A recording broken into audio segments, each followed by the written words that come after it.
Խաղաղություն ձեզ սիրելի եղբայրներ, քույրեր, եկեք սրտանց ասենք փառք մեր Տիրոջը,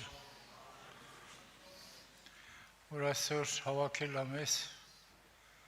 բերել այս վայրը, որպեսզի մենք այսօր հաղորդակցվենք մեր սիրելի Տիրոջ հետ եւ Իրանից ստանանք կյանքի խոսքեր, որ փոխվեն մեր սրտերը եւ պատրաստվենք հետագա մեր Տիրոջ գալուստի համար։ Այսօր ես ուզում եմ խոսել երկրորդ Թագավորաց գրքից 24-րդ գլխից, որ վերջի գլուխն է երկրորդ Թագավորաց, այդ մասին եմ ուզում խոսել, թե ինչպես Աստված կանգնեցրեց ժանտախտը։ Կարդում ենք, որ հենց սկզբից կարդում ենք երկրորդ Թագավորաց 24-ի սկզբից կարդում ենք, որ եւ Տիրոջ բարկությունը նորեն Իսրայելի վրա բորբոքվավ ու Դավիթը անոնց դեմ գրգռեց ցելով գնա Իսրայելը Հուդան համրե։ Ուրեմն Դավիթը ուզում էր, որ համրեր, թե ինչքան մարդ կա Հուդայում պատերազմող եւ ինչքան մարդ կա Իսրայելում։ Եվ Դավիթ թագավորը Հովաբին հանձնարարեց, որ Հովաբը գնա եւ այդ համրանքը բերի։ Բայց Հովաբն էլ հասկացավ, որ դա Աստծո առաջ ճիշտ խալ չի, դա Դավիթը հպարտացել էր այդ ժամանակ եւ կարծում էր, որ այդ բոլոր պատերազմները, որ շահել է, միգուցե իր սուրի զորությունով է եղել։ Եվ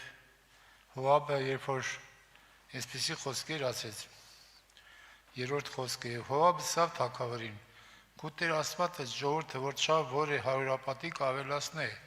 իմ թագավոր Տիրոջս աշկերը տեսնեն, բայց իմ թագավոր Տերս ինչու համար այս բանին կցանկանա, ինչու ես ցանկանում, որ համրեմ, ասենք համրեցի, բերեցի, ինչ պիտի անես, դու մտածես կարաս պատերազմես, չես կարա պատերազմես, չէ որ պատերազմը դու չես արել, չէ որ պատերազմի մեջ հաղթությունները Տերն է քեզի տվել, հիմա այդ համրանք ինչիդ պետք է։ Բայց երբ թագավորին խոսքը Հովաբի ու զորավորների վրա հասկացավ, Հովաբ զորավորների հետ թագավորին հաշտել ելավ, որպես Իսրայելի ժողովուրդ համրե։ Եվ ստիպած եղավ Հովաբը, որ զորապետն էր Դավիթի, գնա եւ Իսրայելը եւ Հուդան համրե։ Երբ որ համրեց 9 ամիս 20 օր տևեց այդ հաշիվը բերելը եւ 9 ամիս 20 օր հետո եկավ եւ ներկայացրեց, որ 800,000 հոգի իսրայելացի եւ 500,000 հոգի բան կա, հուդայացիներ կան։ Եվ 10-րդ խոսքում արդեն կարդում ենք, որ եւ Դավիթը ժողովուրդ համրելեն ետքը իր խշմտանքը զինք գրգռեց, զինք դրթեց, ու Դավիթը Տիրոջ ասավ, զայսնելով մեզ մեղ գործեցի, ով Տեր հիմա քու ծառայիդ այս մեղքը ներե, քանզի մեծ հիմարությունների։ Դավիթը հասկացավ իր մեղքը, իր սխալը հասկացավ, որ ինչի համար է ինքը այդ բանն արել, որ հպարտությունը գլուխ էր բարձրացրել իր մեջ, եւ սատանան էր իհարկե, եթե մենք նորից, եթե սրան զուգահեռ կարդանք առաջի մնացորդած 21-րդ գլուխը, այս նույն բանտեղի, այս նույն մտքի վրա կա, որ եւ ասում է, եւ սատանա Իսրայելի դեմ ելավ ու Դավիթը գրգռեց, որ Իսրայելը համրե։ Սա առաջի մնացորդած 21-րդ գլխում է այս նույն խոսքերը։ Միտեղ գրած է սատանան Իսրայելի դեմ ելավ, Դավիթը գրգռեց։ Իստեղ գրած է Տիրոջ բարկություն նոր Իսրայելի վրա, Դավիթը անոնց դեմ գրգռեց։ Միտեղ գրած է Աստված, միտեղ գրած է սատանան։ Իհարկե, սրանք չեն հակասում իրար, սիրելի եղբայրներ, քույրեր, չէ որ սատանան կատարող է։ Սատանան կատարող, Աստվածին չհրաման տա, նա չի կարող բան կանել։ Ուրեմն այստեղ Աստված ինքն էր այս հեղինակը, բայց սատանայի միջոցով գրգռեց եւ Իսրայելը համրելու գնաց։ Եվ մենք տեսնում ենք այստեղ սիրելիներս, երբ որ Դավիթ հասկացավ իր մեղք իր սխալը, խշպտանք իրան դրդեց, եւ Դավիթը Տիրոջը ասավ 10-րդ խոսքը 2-րդ թագավորաց 24:10 Մեծ մեղք գործեցի, ով Տեր, հիմա քու ծառայի տաս մեղքը ներե, քանզի մեծ հիմարություն ներեցի։ Դավիթը չասավ մեղք գործեցի, Դավիթ ասավ մեծ մեղք գործեցի։ Այսինքն հպարտությունից առաջացած գործողությունը դա մեծ մեղք է համարվում։ Կարող է մարդը մարմնավոր ինչ-որ բաներում տկարանա անի, բայց դա ուրիշ բան է, բայց երբ որ դու հպարտությունից ելնելով ես անում, դա շատ ավելի մեծ մեղք է Աստծո առաջ։ Դրա համար սիրելիներս, երբ որ Դավիթը հասկացավ իր մեղքը, այդ ժամանակ Դավիթը երբ որ առավոտյան ելավ, Տիրոջ խոսքը Գադ տեսանողին, Աստված Գադ տեսանողին ուղարկեց Դավիթի մոտ։ Եվ Գադ տեսանողը Տիրոջ կողմից ասավ, հիմա պատմեց ու անոր ասավ 13 խոսքը։ Ուրեմն Տերը քեզ 3 բան առաջարկում։ Ընտրի թե որը դու պիտի ընտրես։ Որն է այդ 3 բանը։ Առաջինը Տերը ասում է եւ Գադ Դավիթի գալով անոր պատմեց ու անոր ասավ 7 տարի քու երկիրած սովելա կամ 3 ամիս քու տշնամիներու երեսեն փախչից անոնք քեզ հալածեն կամ թե 3 օր քու երկիրած ժանտախտը լա հիմա մտածե ուտես թե ինչ պատասխան տանեմ զիս խրկողին ուրեմն ասեց այդ 3 բանից ընտրի կամ 7 տարի սով կամ քու տշնամիներու ձեռքից փախչես քեզ հալածեն քու տշնամիները կամ էլ 3 օր ժանտախտ այդ բաներից ընտրի որն ես ընտրում Եվ Դավիթը ինչ ընտրություն կատարեց։ Դավիթը ասեց 14 խոսքում. Եվ Դավիթ Գադի ասավ. խիստ մեծ նեղության մեջ եմ։ Հիմա Տիրոջ ձեռքը իննանք, քանզի անոր գթությունը շատ է ու մարդու ձեռք չի նամ։ Դավիթը ընտրեց Տիրոջ ձեռքը ընկնելը, ոչ թե մարդու ձեռքը ընկնելը, հապա Տիրոջ ձեռքը ընկնել։ Ինչու՞, որտեղ անոր գթությունը շատ մեծ է։ Տիրոջ ողորմությունը շատ մեծ էր Դավիթի համար։ Դավիթը եղբայրներ քուրեր հավատում էր Տիրոջ ողորմությանը, շատ մեծ հավատ ուներ Տիրոջ ողորմության վրա։ Այնպես որ կարող ենք այդ մասին կարդալ, որպեսզի ավելի մեծ համար դիպուկ լինի, որ Դավիթը մեծ վստահություն ուներ Տիրոջ ողորմության վրա եւ Տիրոջ շնորհքի վրա։ Եվ դրա համար էլ Գործ Կարաքելոց 13:22-ում ասում է, որ Դավիթ ընտրեց իմ սրտին համեմատ մարդ։ Տեսեք, Սաղմոսների մեջ կարդում ենք այդ մասին, որ Դավիթը իրոք, օրինակ 35 Սաղմոս, 36 Սաղմոս ներողություն։ 36 Սաղմոս 5-րդ խոսքում, տեսեք ինչ ասում։ 36 Սաղմոս 5-րդ խոսքը, որ Դավիթը ինչքան մեծ ակնկալիք ուներ, ինչքան մեծ հավատք ուներ Աստծո ողորմության վրա։ 36 Սաղմոս 5-րդ խոսքում այսպես ասում. Ով Տեր, քու ողորմությունդ մինչև երկինքը կհասնի, ու քու ճշմարտությունդ մինչև ամպերը։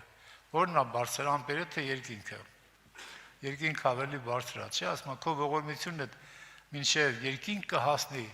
բայց քո ճշմարտությունդ մինչև ամպերը։ Իհարկե, սա չի նշանակում, որ մեկը մյուսին զիջում է։ Ոչ։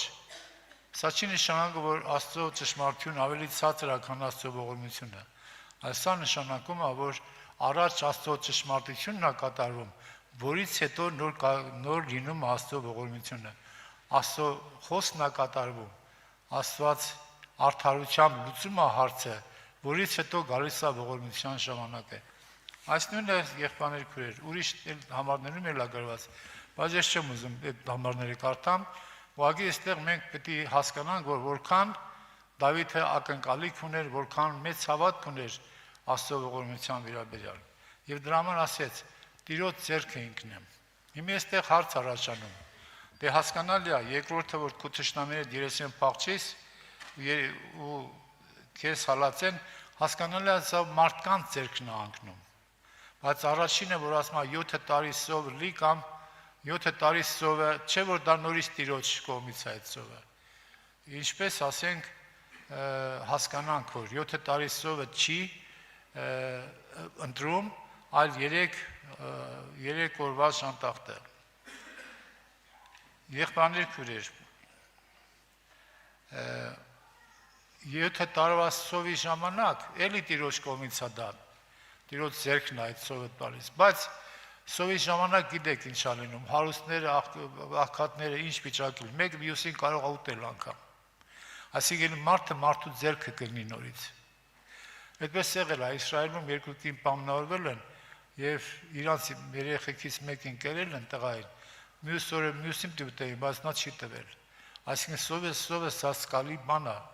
դրա համար սովի ժամանակ նաեւ մարդիկ կարող են մարդկանց ձեռքը ընկնել։ Դրա համար Դավիթ ընտրեց երրորդը եւ ասեց, որ խիստ մեծ նեղության մեջ եմ, հիմա Տիրոջ ձեռքը ինանք, քանզի անոր գթությունը շատ է ու մարդու ձեռք։ Ուրեմն այստեղ նորից Դավիթը Տիրոջ գթության մասին է խոսում, որ Տիրոջ գթությունը շատ մեծ է։ Հիմա եւ 15-ում կարդում ենք, եւ Տերը այն առավոտ մինչեւ որոշված ժամանակ Իսրայելի վրա ժանտախտ գրկեց, ու դանե մինչեւ Բերսաբե, տանից մինչեւ Բերսաբե սա ընդունված բան է, այսինքն ամբողջ Իսրայելում ծերից ծեր 70,000 մարդ մեռավ այդ 3 օրվա ժանտախտի ժամանակ։ Եվ Աստծո հրեշտակը ձեռքը Երուսաղեմի վրա երկնցուց, որպեսզի զանիկա ջնջե, հասավ Երուսաղեմ եւ ուզում էր Երուսաղեմը ջնջեր։ Ու այս ճարիքին վրա Տիրոջ սիրտը իջավ եւ ժողովուրդը ջնջող հրեշտակին ասավ. «Հերիք է, ալ ձեռքդ քաշե», ու Տիրոջ հրեշտակը Հեբուսացի որնայի կալինքով էր։ Ուրեմն տեսեք սիրելիներս, երբ որ ժանտախտը սկսեց 70,000 մարդ մեռավ, բայց երբ որ կործանող հրեշտակը այս հասավ Երուսաղեմ, Տերը կանգնեցրեց։ Սա նշանակում է, որ Տերը սահման ունի, եղբայրներ քուրեր։ Եվ այս սահմանից անկողմ ոչ ոք չի կարող հասնել։ Եվ Դավիթը ասում է, եւ հրեշտակը Հեբուսացի որնային կալինքով էր։ Հեբուսացիները ովքեր էին։ Կարդում ենք Ծննդոց 10-րդ գլխի 15 խոսքում, որ դրանք Քանանի ցեղերից մեկն էին հեբուսացիները, որ ապրում էին Երուսաղեմ, առաջ կոչվում էր Հեբուս, Երուսաղեմ քաղաք կոչվում էր Հեբուս։ Երբ որ Դավիթը գրավեց այդ բանը, քաղաքը գրավեց Երուսաղեմ, կոչվեց Երուսաղեմ, խաղաղության քաղաք։ Եվ այնտեղ դեռ քանանացի այդ ցեղերից կային, որոնք ապրում էին։ Դրանցից մեկն էլ Հեբուսացի որնան էր։ Եվ այդ ժամանակ Դավիթը երբ որ տեսավ այդքան մարդ մեռավ, 17 համարում կարդում ենք, եւ Դավիթ ժողովուրդը զանող հրեշտակը տեսնելով Տիրոջը ասավ. «Ահա ես մեղանչեցի ու ես անօրություն ունի, բայց այս ոչխարները ինչ ըրին, կաղաչեմ քու ձեռքդ իմ վրաս ու իմ հորստանը վրա ալա»։ Սա հեշտ է ասել եղբայրներ քուրեր, բայց Դավիթը ուներ հովվական սիրտ եւ ասեց. «Այս ժողովուրդը ինչ են արել, մեղքը ես եմ գործել, թող քո ձեռքդ ոչ թե ժողովրդի վրա ալի, այլ եւ իմ հորստանը վրա ալի»։ Դավիթը տեսավ սիրելիներս եւ իր հովվական սիրտը ցավեց ժողովրդի համար։ Ընդունեց Դավիթ իր մեղքը, ասեց. «Ես եմ մեղք գործել եւ ինչու այս ժողովուրդը իմ պատճառով մեռնեն։ Ինչու այս ժողովուրդը իմ փոխարեն մեռնեն»։ Դրա համար եղբայրներ քուրեր, այստեղ մենք տեսնում ենք Դավիթի խորը զղջումը եւ Դավիթի խորը անհանգստությունը, Դավիթի սերը Իսրայել ժողովրդի նկատմամբ։ Եվ նույն օրը 18 համարից Գադ Դավիթի եկավ ու անոսա ելիր Հեբուսացի որնայի կալին մեջ Տիրոջը սեղանը կանգնե։ Եվ Գադ տեսանող ասվեց այդ Հեբուսացի որնայի կալի մեջ մի հատ սեղան սարքի եւ այնտեղ զոհաբերություններ արա, խաղաղության զոհեր զոհի, ողջակեզներ զոհի։ Ու որնան նայեցավ ու երբ տեսավ թագավորը եւ անոր ծառաները իրենք ուգան, որնա ելավ ու երեսը մինչև գետի նոխորանություն հրավ թագավորին։ Եվ որնան ասեց. «Արդյոք ինչ պատճառով իմ թագավորս Տերս իր ծառայի եկավ»։ Եվ Դավիթն ասավ. «Այս կալը քեզ մեծ ծախու առնելու, Տիրոջը սեղան մշինելու համար, որպեսզի ժողովրդին վրայեն հարվածը վերանա»։ Եկել եմ, որ ես քո կալդ ծախու առնեմ։ որպեսզի այնտեղ զոհեր, զոհաբերություններ, խաղաղության զոհեր մատուցեմ, որպեսզի ժանտախտը կանգնի։ Եվ Որնան առաջարկեց ձրի, ասեց իմ տիրոջս ինչ այսի, ես ձրի կտամ, բայց Դավիթը ասեց չէ, ես ձրին չեմ, ձրի վերցնելով չեմ կարող տիրոջս զոհաբերություն անել, ես պետք է 60 գնով առնեմ այդ կինը։ Այստեղ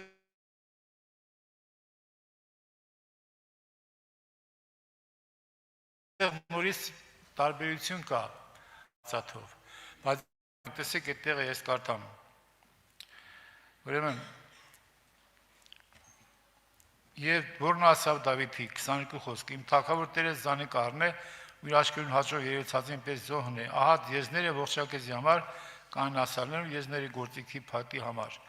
Եվ ասոն ծամենը որնա թագավորին պես թագավոր տվավ, որնա թագավորի սավ, կուտեր Աստվածը քեզ ընդունի։ Բայց թագավորը, այսինքն Դավիթը, որն այսա, ոչ, ապա ես զանոն քեզ մի անշուշտ տակով ծախույ պիտի առնեմ, ու ձրի տվածս, ձրի արածս իմ Տերը Աստծոս ողջակեզ պիտի չմատուցանեմ։ Եվ Դավիթ կալ ու եզները 50 սիկը խարծաթե ծախու առավ։ Սա գրված է երկրորդ թագավորաց 24-24-ում։ Այստեղ գրված է 50 սիկը, բայց երբ որ մենք կարդում ենք առաջին մնացորդած 21-ում, այնտեղ գրված է ոչ թե 50 սիկողով ծախու առավ, այլ 600 սիկը ոսկյով, կարդամ այդտեղը։ Ուրեմն առաջի մնացորդած 21-րդ գլխի մեջ կարդում ենք այդտեղը 21-րդ գլուխ 20-ին խոսքը եւ Դավիթ այն տեղին համար կշիրքով 600 սիկը ոսկի տվավ Որնայի եւ Դավիթ հոն տիրոջը սեղան շինեց ծոնը վրա ողջակեզներ ու խաղաղության զոհեր մատուց եւ տիրոջը աղակեց ու երկինքին կրակով ողջակեզի սեղանի վրա անոր պատասխան տվավ եւ երկինքին կրակով ողջակեզի սեղանի վրա անոր պատասխան տվավ եւ հեշտակը ուրեմն փոսեցավ ու անիկա Իսուր իր պատյանը դարձուց ուրեմն այստեղ ինչի համար է միտեղ գրած 50 սիկը կարծատ միտեղ գրված է 600 սիկը ոսկի տեսնում եք ինչ արելու տարբերությունը բանն անում ասրելներս որ Դավիթը այդ 50 սիկը տվել է ընդամենը այդ մի փոքր տեղի համար որտեղ պիտի բան անի որտեղ պիտի կառուցեր այդ զոհաներ այդ զոհասեղանը պիտի կառուցեր բայց մենք հասկանում ենք որ Դավիթը հետո ոչ միայն այդ տեղը առավ, այլ ամբողջ այդ կալվածքը Որնայի, որի մեջ մտնում էր հիմա տեսնենք Մորիայի լեռն էլ հետո առավ։ Մորիայի լեռը հենց այդտեղ էր եղբայրներ քուրեր, որտեղ որ Դավիթը զոհ արեց Որնայի կալը, Որնայի կալու տեղում Աբրահամը իր որդուն Իսահակին այնտեղ տարազոհ բերելու։ Եվ նույն այդ Որնայի կալն էր, որ Սողոմոնի տաճարը կառուցվեց դրա տեղում, եղբայրներ քուրեր։ Ուրեմն Դավիթը մեծ տեղ առավ, ոչ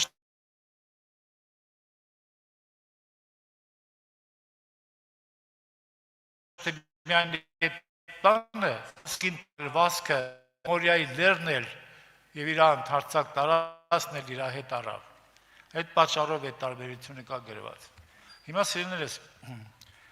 Դավիթը գնեց այդ կալը եւ զոհասեղան կառուցեց, ողջակեզներ եւ խաղաղության զոհեր մատուցեց։ Եվ Դավիթը հետարքիր ասեց. անվճար բան չեմ մատուցի տիրոջը։ Սա շատ կարևոր միտք է, որ մի բան ասենք տիրոջը զոհաբերում ես, պետքա գին ունենա, ոչ թե դու ձրի մի բան վերցնես մեկից տիրոջը նվիրես, այլ քեզ քո վրա դա գին պետքա լինի։ Այսինքն զոհը պետք է արժեք ունենա։ Եվ ինչ եղավ արդյունքը եղբայրներ քուրեր։ Արդյունքում տեսնում ենք, որ երբ որ Դավիթը զոհ մատուցեց, Աստված ընդունեց զոհը եւ ժանտախտը դադարեց։ Սա շատ խորը հոգեվոր իմաստ ունի, սիրելի եղբայրներ քուրեր։ Պատիժը, եղբայրներ քուրեր, կանգնում է զոհով։ Աստված պատժում էր, բայց զոհով կանգնեց պատիժը։ Սա շատ կարևոր նախապատկեր է ինչի համար, որ այո, մեղքը բերում է դատաստան եղբայրներ քուրեր, բայց զոհը կանգնեցնում է դատաստանը։ Ինչպես որ Դավիթը զոհ արավ եւ կանգնեց այդ բանը, կանգնեցրեց դատաստանը, այսինքն կանգնեցրեց այդ 70,000 հոգի մեռել էին, կանգնեց, այնպես էլ Քրիստոսը զոհ եղավ եղբայրներ քույրեր, եւ կանգնեցրեց ամբողջ մարդկության վրա եղած դատաստանը, որ կանգնած էր մարդկության գլխին։ Ադամի պատճառով, Ադամի մեղքի պատճառով ամբողջ մարդկության գլխին կանգնած էր մի զոր դատաստան։ Մարդը պիտի մեռներ, գնար կորսվեր, բայց Քրիստոս զոհով կանգնեց այդ դատաստանը, եղբայրներ քույրեր։ Այնպես որ Քրիստոսի զոհը կանգնեցրել է մեր դատաստանը։ Մենք պիտի մեռնեինք, բայց Քրիստոս զոհով կանգնեց դա։ Եղբայրներ քույրեր, հետաքրքիր է, հիմա մենք ինչ պիտի զոհենք։ Եթե հին ուխտում ասենք զոհեր, արչարներ, այդ ծեր տան զոհաբերություն են, բայց մենք ինչ ենք զոհելու, եղբայրներ քույրեր։ Մենք զոհելու ենք, ինչպես Աստծո խոսքն ասում, որն Աստծո զոհը 57 Սաղմոս 10-րդ խոսքում կարդում ենք, որ Աստծո զոհը նախ 50 Սաղմոս 14 խոսքում ասում է շնորհակալություն զոհի Աստծո ու քո ուխտերդ կատարել Բարսելոն նեղության օր ինձ կանչե ես քեզ պիտի ազատեմ ու դու ինձ պիտի փառավորես շնորհակալություն զոհի Աստծուն մենք ոչ թե կենթանի պիտի զոհենք ոչ թե ինչ-որ մեր ունեցվածքից ինչ-որ բան պիտի զոհենք ամենակարևոր զոհը դա Աստծուն շնորհակալություն ասելն է սա հեշտ ասել է եղբայրներ քույրեր դու կարող ես շնորհակալություն ասել երբ որ ասենք քեզ մի լավ բան ա լինում բայց դու կարող ես շնորհակալություն ասել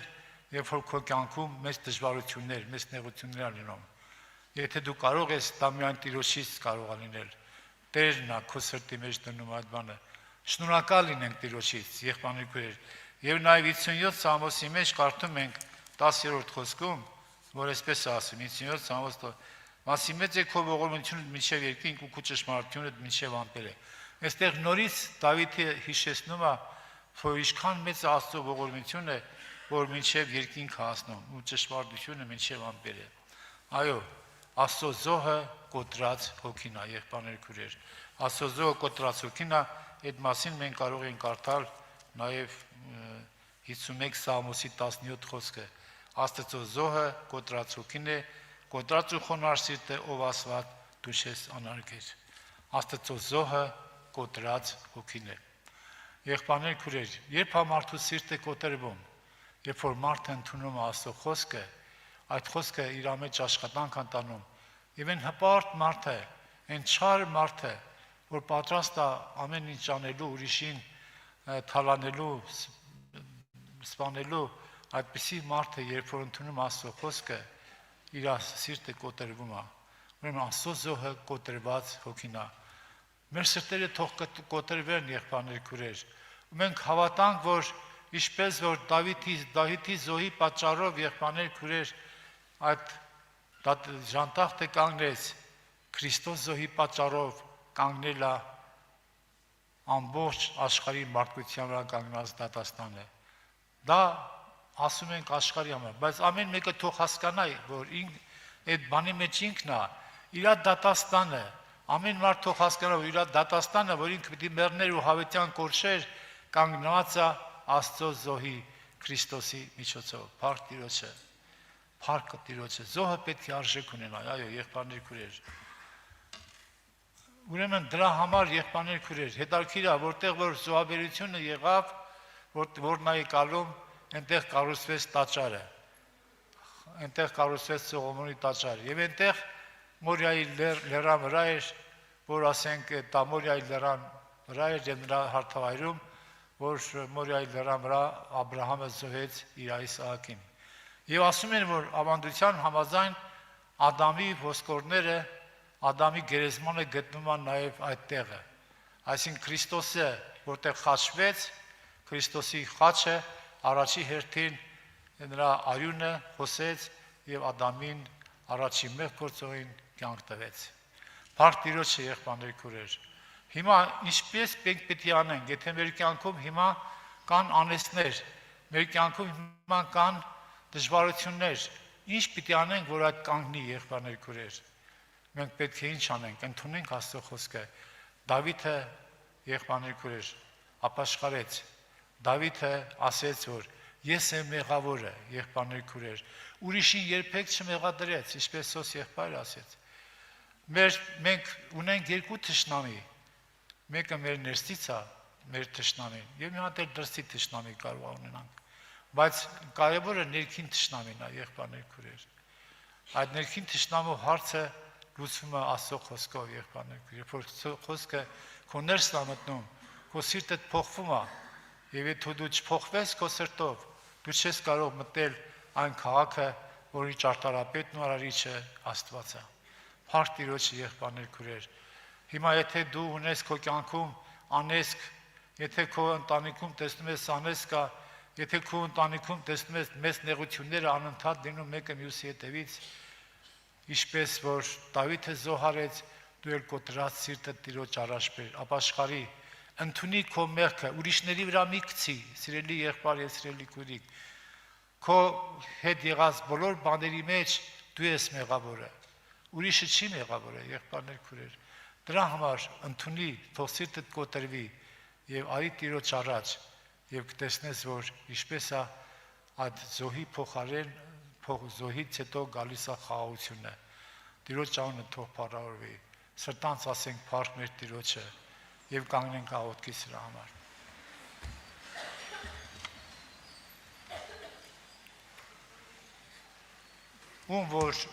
Ում ընտանիքի մեջ կա, ասենք այսպես, շատերը կան, որ ասում են անեսք կա մեր տունը,